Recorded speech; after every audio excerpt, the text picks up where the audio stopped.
The Worship Journal Guitarist Edition here. I'm Nathan. We are on week 30, and we're rounding out the C minor scale. So the last position we'll do is position 2. So we're going to be all the way up that neck, right? And you're going to see that, that open D minor. You're going to see that shape, right? You're going to see that way up here, right? So it's gonna make it a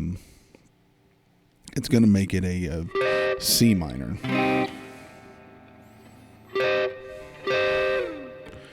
So as always, practice that position, that scale.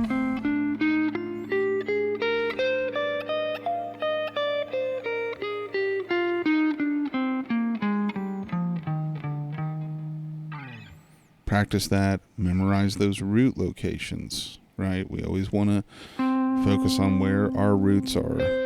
So I can know, hey, if I need a C minor scale,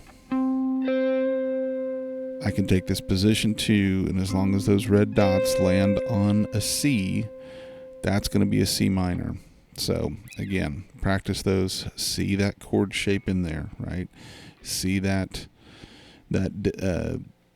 D minor, excuse me, see that open D minor shape, right?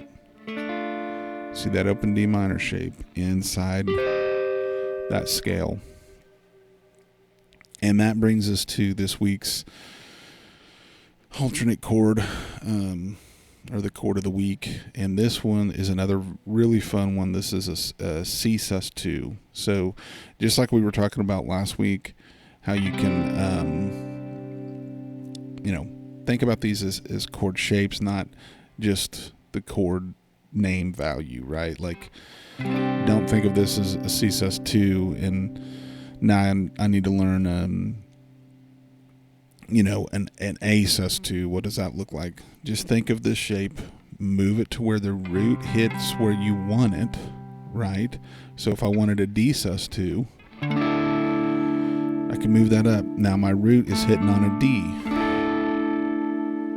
right? So this week we're on C, so I figured let's do a C sus2. And I really like this one because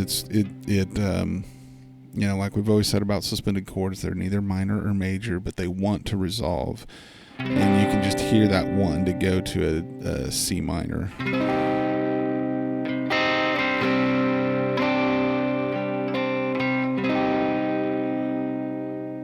And again, you can do that open form of that same chord. There's an A sus2, going from the A minor, pulling my index finger off to get that A sus2. So have fun. That's a good one to throw in the mix. And with that, as you can see, we've made C minor all the way through all 5 positions. So hopefully you're starting to see those minor chord shapes within these patterns, and you're memorizing those roots for the minors, right? That's what we want to focus on. We're going to continue down this path with the minor scales, the minor keys, and so really try to focus on that. Don't forget your majors, but really concentrate on trying to see that minor chord shape in these positions as well. So with that, I pray you're doing well. As always, make every strum count, and I will see you guys next time.